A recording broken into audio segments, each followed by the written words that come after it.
talk about gerrymandering and what it is. Now, there's two ways to gerrymander. The first way is called packing, and the second is called cracking.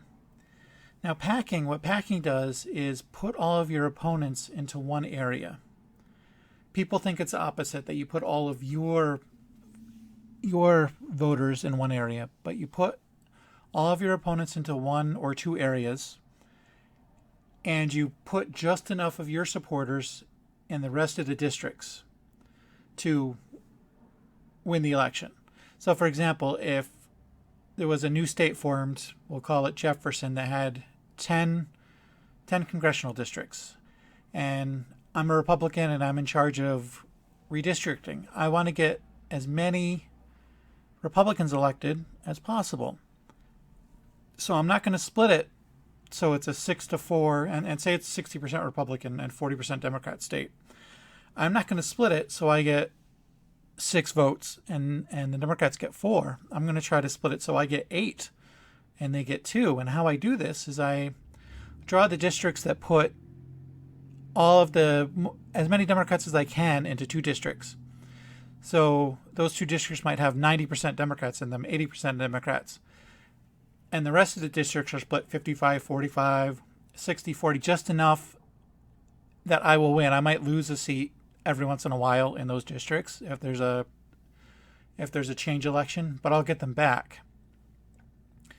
So that's packing. And now what cracking does is you take an area that is solidly in your opponent's favor, and you take pieces out of the district and put it in other districts in order to dilute their strength and gain that district. So basically you draw lines through districts into districts. You split districts almost in half. It's got to be continuous, but you crack the support into different congressional districts.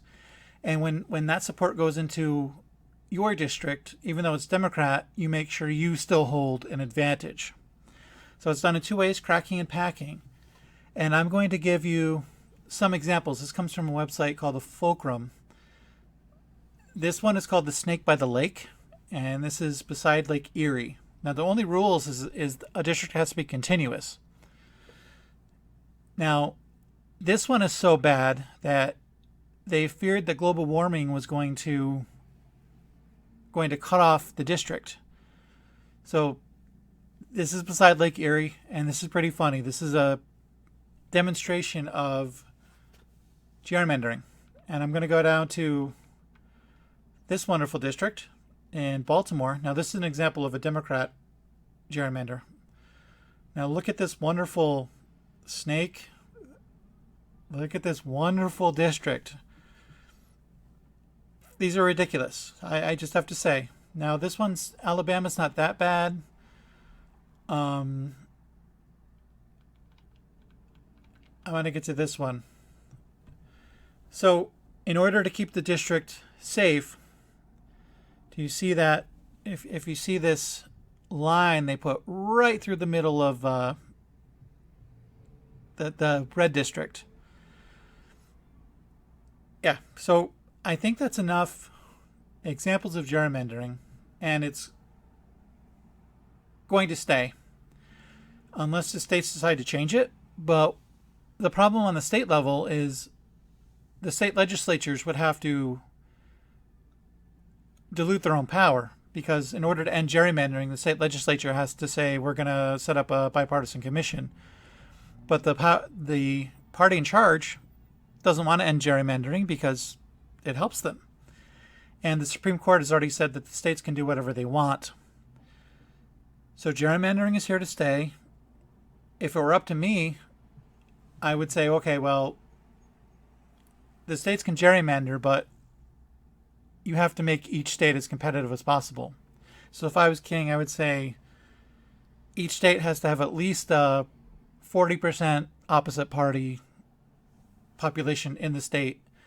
And that would make the representatives much more receptive to listening to their constituents. Because right now, if you have a district that's 80% Democrat, 80% Republican, they can do what they want.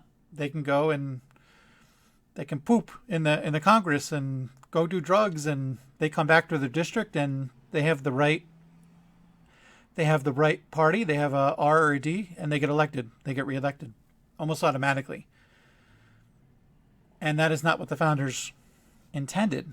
They did not intend to have districts that were non-receptive to people, the people. The House was supposed to be, the House of Representatives, the people's house. The house where the people's concerns were heard. The Senate is more of the aristocratic house. The part of the government that was supposed to calm down the hotheads that were in the House. But it's turned out that we have districts that are drawn in such a way that it hurts our democracy, it hurts the people being heard. Again, I think Nancy Pelosi said it, that in some districts, a coffee pot could get elected if there was a D by their name. Anyway, that's about all. If you like this video, like and subscribe. The more likes I get, the more views this gets. And remember, never to believe in anybody's propaganda, not even your own. Thanks. Bye-bye.